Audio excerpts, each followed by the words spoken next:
Okay. Okay. So are we on now? Yep. All right, great. We will go ahead and get started. I'm just going to go around the room so people know who's here, and then we can go on the phone line and hear about who is on the phone. This is Ginger McCall, Public Records Advocate. And I am Stephanie Clark, the Secretary of State's designee. I'm Erica Dyer. I'm going to be taking the minutes. Great. If folks on the phone could go ahead and introduce themselves, that would be helpful. Michael Crone from the Attorney General's Office. Okay, I got Michael. District. Mark Landauer. Mark Landauer. All right, so I have Michael Crone and Mark Landauer. Anyone else on the phone? Elizabeth Ross from the Oregon Medical Board. I couldn't hear you. You're a little muffled. Elizabeth Ross from the Oregon Medical Board. Okay. And Michelle Cole, representing Oregon Newspaper Publishers Association. Sharon Khosravi, Public Employees Representative.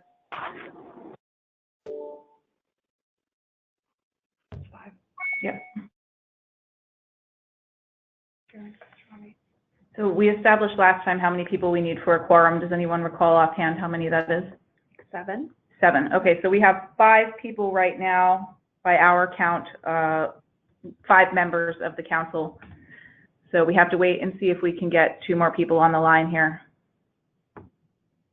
Ginger, this is Liz Craig with DAS. Oh, great. Okay. 1 more. All right, so we're at 6. Anyone else on the line? Rob Bovett from AOC. Excellent. Okay. Anyone else on the line? Cameron Miles, Legislative Council. Okay.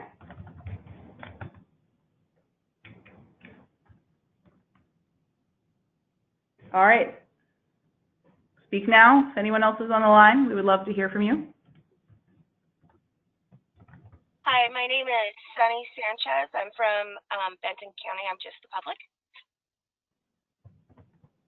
Great. All right. So it looks like we do have a quorum, which is great. We can go ahead and proceed. First up on the agenda, we have updates on the legislative proposals. As I had mentioned to you all in an email, I had heard from the governor's office that they have no problem with the council's legislation, but it's not going to be part of their legislative priorities for this session. You know, they have a bunch of big issues that they need to tackle, including education and housing and some of the other issues that we're seeing. So we are not necessarily going to be at the top of their priority list, which I think is fine. And we can definitely work around that. And in fact, when I spoke with folks here at the Secretary of State's office, as well as folks in the governor's office, they suggested that it might be best if we could find someone in the legislature to go ahead and introduce these bills on our behalf, which I did.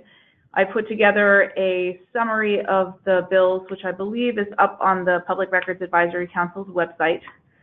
And I took that and the bills, and I went and set up some meetings in the Capitol and knocked on some people's doors. And I did manage to find 4 folks who wanted to co-sponsor it. It has been introduced by Representative Power, and it will be co-sponsored by Senators Thatcher, Boquist, and Krzansky. I also met with Representative Wilson and Senator Riley in an effort to inform them and hopefully gain their support. I haven't heard back from those offices yet, but I am going to follow up with them. If there are other members that people think that I should target in particular, I would love to hear from you. We did turn in the bill back, so we are set on that, but it would be great to just take some time to meet with people in January and early February just to ensure that there's sufficient support for these bills. The other update I have is... I'm sorry. Sorry, go ahead. Sorry, Ginger, this is Mark Landauer.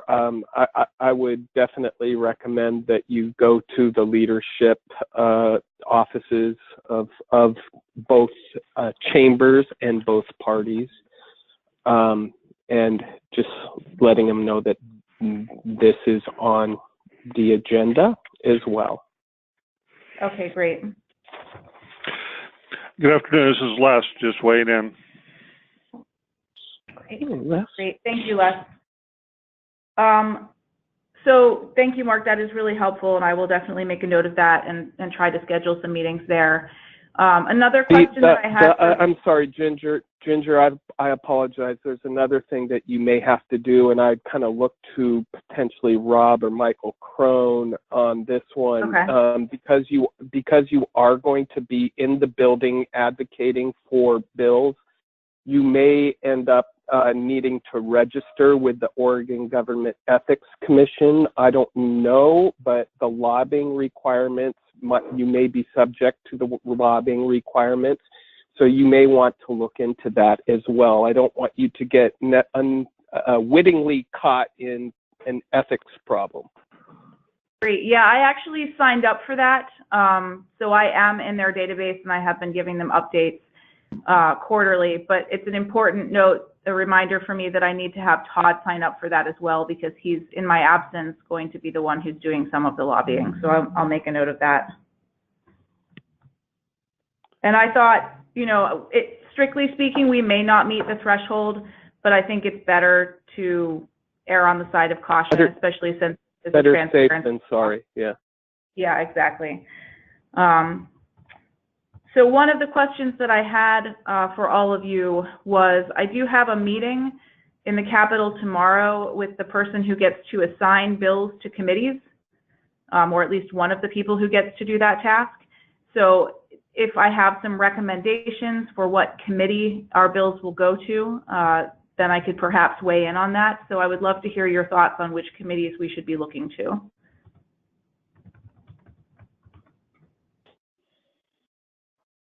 Well, this is Mark Landauer again. I would just note for the record that at this point we don't have any committees.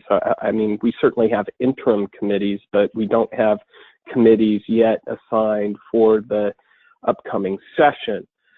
With that being said, it seems to me, if I recall correctly, and Rob, you can definitely correct me, I think that most of our public records bills went through the rules committees, but remind me if I'm mistaken there. Michael Crone can also help jog my memory on that.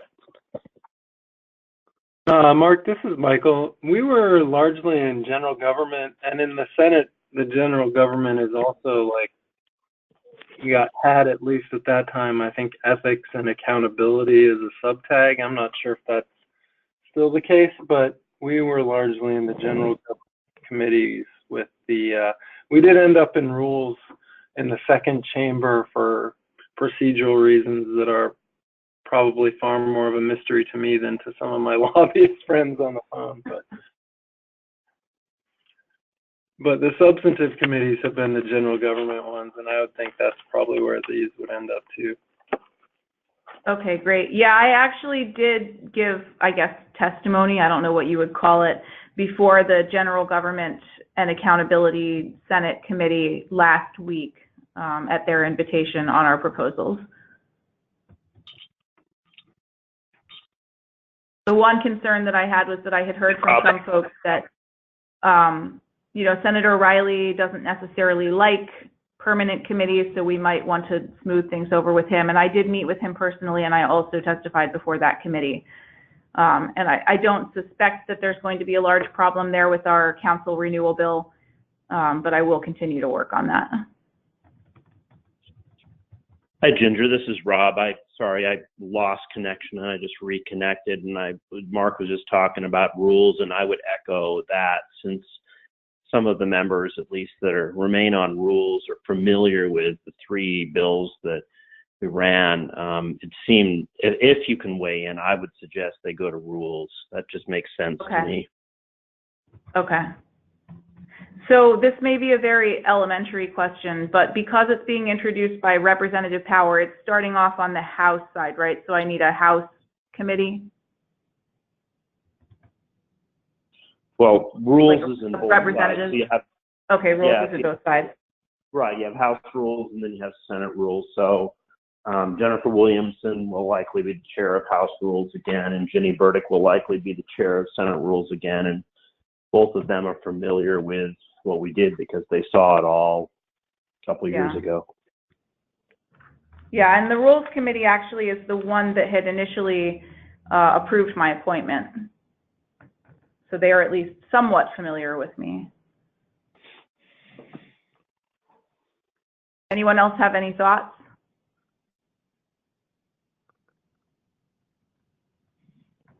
So in other conversations that I've had, I did talk with some folks at DAS about, you know, what their feelings are on this, what they suspect will happen with DAS agencies. Liz and I had a good conversation yesterday.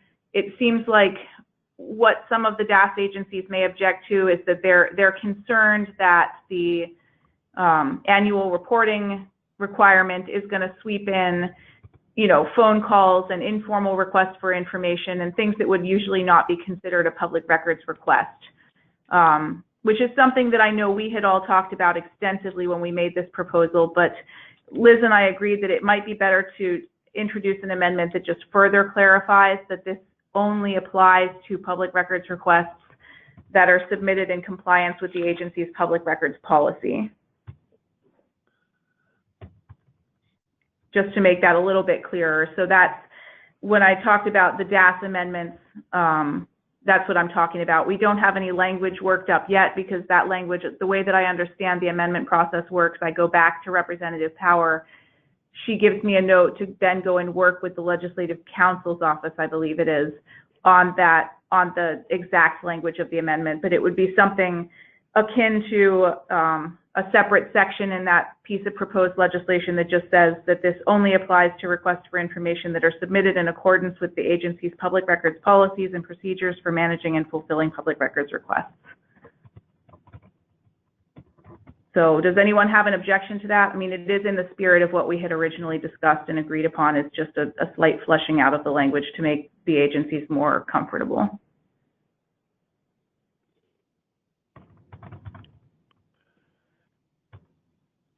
Hey, this is Tony Hernandez. I just wanted to, no objections, just wanted to let you guys know I'm online.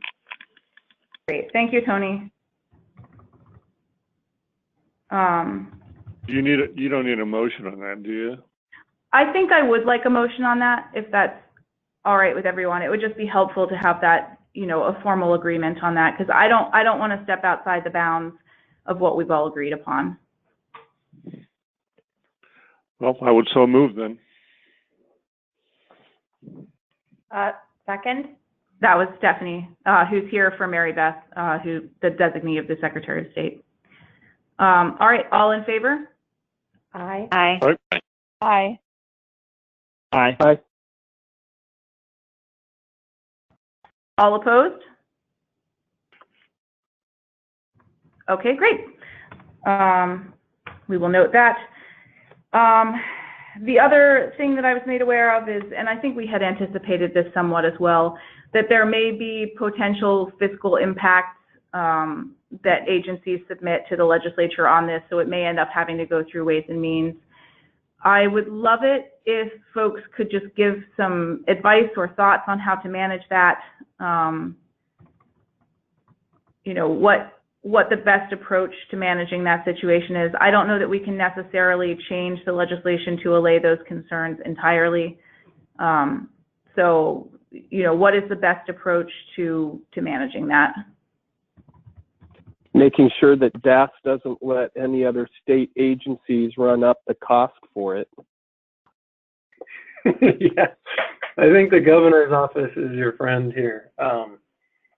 In terms of state agency fiscal impact statements. I mean, really, it's going to be a matter of talking probably to the enterprise leadership team and making sure they understand, like, really the scope of what we're talking about here and why it really shouldn't cost them money. But okay. Yeah, I am planning to either Todd or I will go to the enterprise leadership meeting, and I also did have a meeting with Katie Koba, and I've been speaking with the governor's office. I don't get the sense that either DAS or the governor's office is going to give us a lot of cover here. or put a thumb on the scale necessarily regarding agencies' fiscal impact statements. So we'll just kind of have to see what comes out, is what they've been telling me. They're not sure what kind of fiscal impact to expect. This is Liz from DAS. Can you hear me okay at my phone? Yes, I can. Yes. Okay. Yeah, I don't think that DAS would instruct agencies not to put a fiscal impact on it. If agencies feel that there is going to be a fiscal impact, then I think we want to see what that is. I don't know what the agencies are going to do. I think there will be some who will probably attach some sort of fiscal to the bill, and others who won't.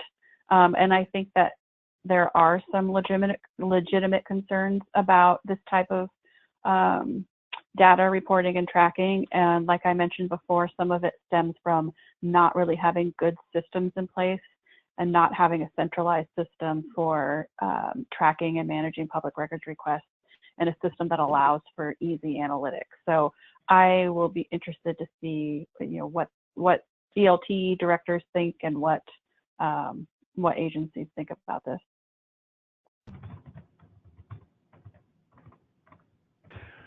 Well, the only thought I have about it is that, as in the records fees issues, I'm imagining a wide range of fiscal impacts. It depends on who wants to load up the cost and who wants to be reasonable about it. I don't know if DAS can provide any guidance on how to calculate that fiscal impact. I don't think, we're certainly not going to forestall them from doing that, but it might be helpful to provide some guidance on how to do that.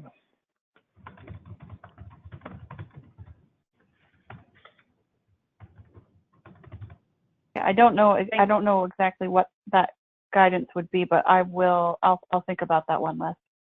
Okay. I think having Ginger talk to ELT about what is envisioned would be potentially maybe the most useful thing, just so that they're not viewing it as more onerous than it is actually intended to be.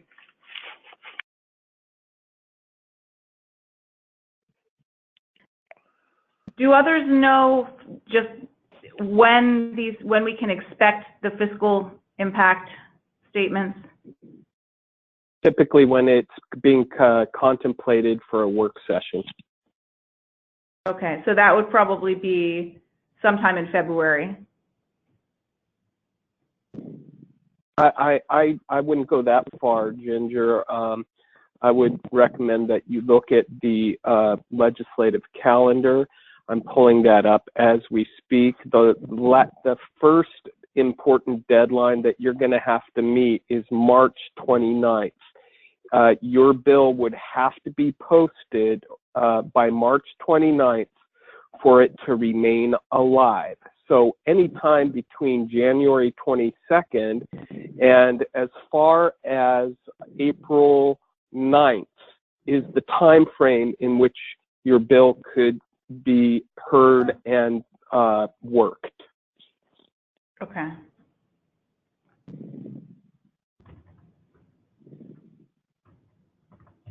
Great. I'm just writing that down. Okay. Yeah, this just gives me a sense of how hard I need to push to get on that enterprise leadership agenda and when I should envision that happening.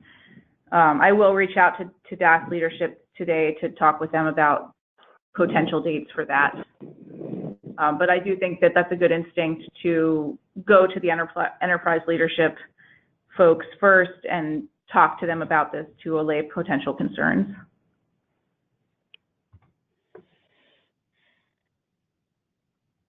Do others have any thoughts on this?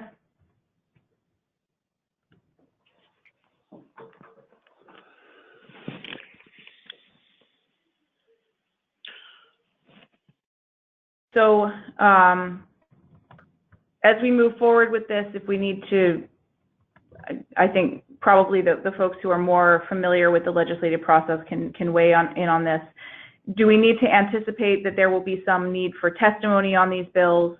And if so, are members willing to step up and testify? Yeah, I was going to ask, I have this is Tony. I have little experience with the process, but if you need, like, I was just going to say, if you need someone to write a letter, or happy to show up and testify and read something. Yeah, I'm happy to help however I can. Great, thank you, Tony. Mark or Rob, do you have a sense of how likely it is that we would need to show up to testify? Well, you're definitely going to have to have somebody testify. It might very well be just you, but I would check with the committee administrator once it gets scheduled for hearing in House Rules as to what the committee wants. It could be the chair just wants you to testify and summarize things, and it's all going to be fine and dandy, or they may want backup. I'm certainly happy to be there to sit in the room and watch and or testify at your disposal, whatever you want. Shane, Great. This is Mark.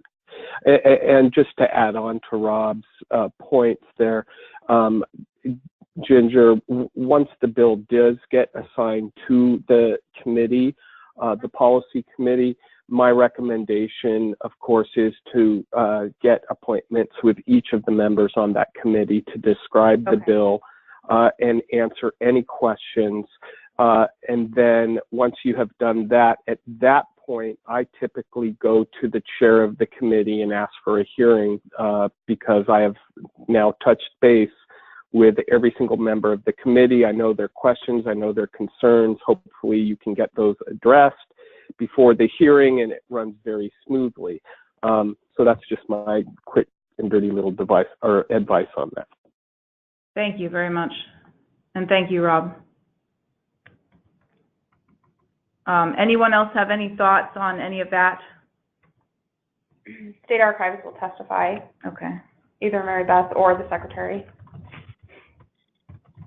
Yeah, the timing on this is a little bit tricky. As I had mentioned to you all before, I am expecting a baby on the 24th of January, which means that I'll likely be out for 6 weeks after that, which brings me back in about mid-March, unless baby decides graciously that she's going to come early. So we'll sort of see how it goes there. But Todd is apprised of the situation. He's been coming along with me to meetings, so he's very capable of handling this. The other thing that I wanted to make everyone aware of is that my office had asked, when DAS came around asking for what should be included in the budget for the next biennium, we had asked for 2 additional staff and some additional travel funding.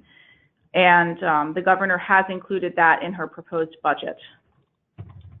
So we should know probably late this spring or early in the summer whether or not we'll be able to expand the office. But that is something that's on the table, which I was very happy to hear because we have a lot of work to do. And there are some bigger projects that I'd like to be able to embark on that we just don't have the bandwidth for right now. My understanding when I spoke with folks about this is that it isn't expected that anyone from my office will have to testify to justify that increase in office size. It'll likely just get swept under DAS's larger budget, and so DAS would be testifying to it. That's great news. So yeah, I was very pleased about that.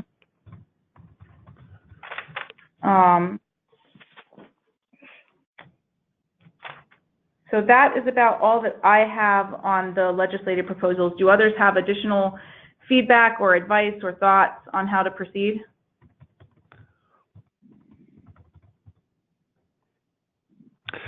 I do have one question. Are you planning to monitor other legislation that would affect public records? I am planning to. I'm aware that there are 2 other legislative proposals that are going to be or have been introduced by Representative Power on public records issues. I'm not sure what else is going to be introduced. Those are the 2 that I've heard about. If others have heard of other pieces of legislation related to public records or related to public records exemptions or anything about that, I would very much appreciate hearing about it. Cameron Miles. Well, I'm sorry, this is Mark Landauer.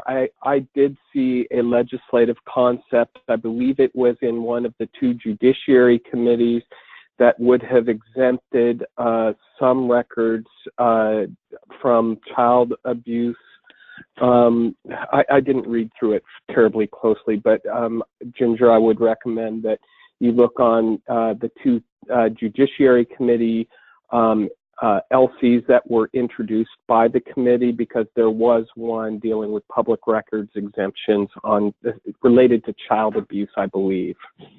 Okay, great. Thank you. Cameron, I think that you would step. Sorry, go ahead. This is Karen. I hopped on late, and I apologize. I was stuck on another call, but I want to keep those two other personal efforts separate from this. But if anybody would like more information about them, please feel free to absolutely contact me. Great, thank you. And thank you so much again for agreeing to introduce this legislation. Oh, my pleasure. Cameron, I think that you had spoken. Yes. When the bills are formally introduced, I believe that the date of that is the 8th or 9th of January. I will be releasing with them open government impact statements on all those bills that create a new exemption or alter the way that public records are released. And so those will be available on OLIS, both in the report section and under the individual bills. Plus, I will be notifying the Oregon Sunshine Committee of those bills that are creating new exemptions. Great.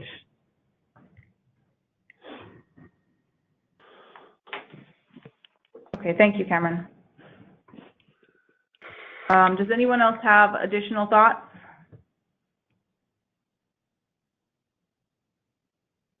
I will also note that we did get some pretty favorable press coverage of our legislative proposals. I can send some of those stories around if people think that would be useful. I would love to see them. Thank you.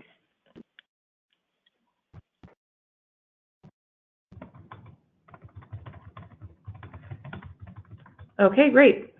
Any final thoughts? Okay. So I know I had sent to you rather belatedly the minutes. If people are comfortable dealing with those now, we can deal with them now. If not, we can table that until our next meeting, which I suspect will be in late March.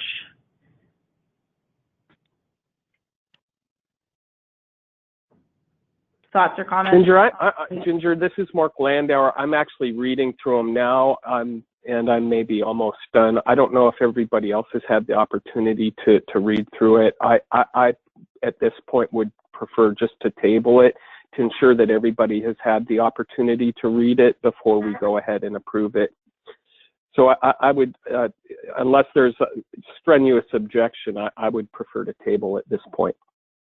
Okay, great. Yeah, we can put that off until the next meeting. And I apologize for the lateness of those minutes. Last week I was scrambling on the legislation question, and the week before that I was scrambling to get the report finished. So it's been a little bit difficult to get to the meeting minutes around here. So we'll put that off. I'm proposing that our next meeting be in March. I suspect that many of you are going to be very busy with the legislative session. I'm going to be very busy with having a baby, so I think it's probably easier for us to just meet again in late March once I return. Do others have thoughts on that?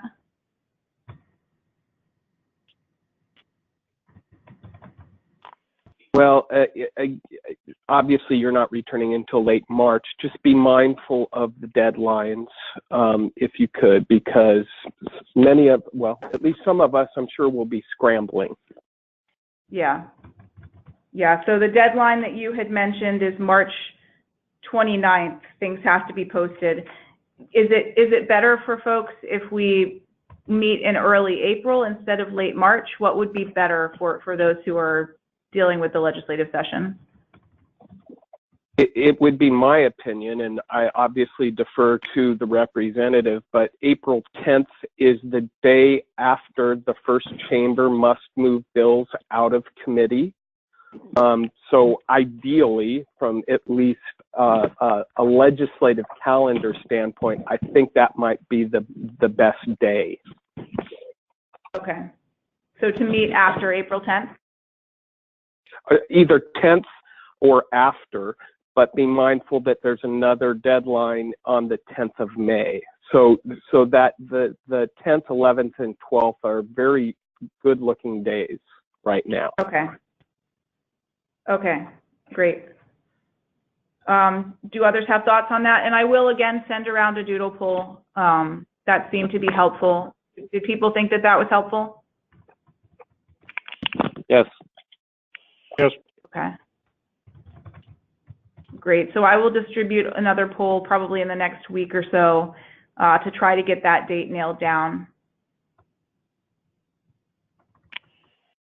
Does anyone else have thoughts on potential meeting dates, or, is it too much of a delay to wait to meet until April again?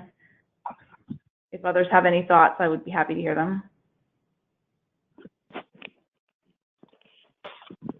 Either works for me. I'm pretty flexible. This is Tony.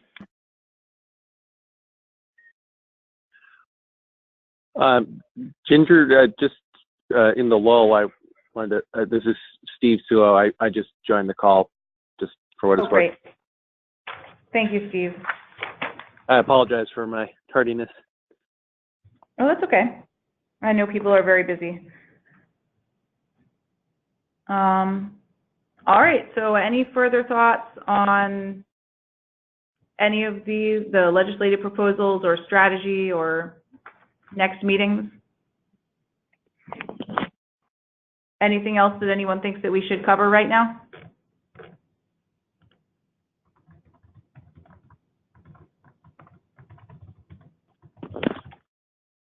All right, excellent.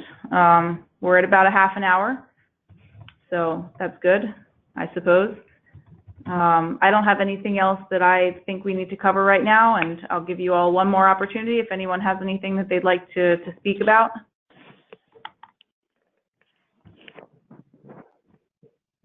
All right.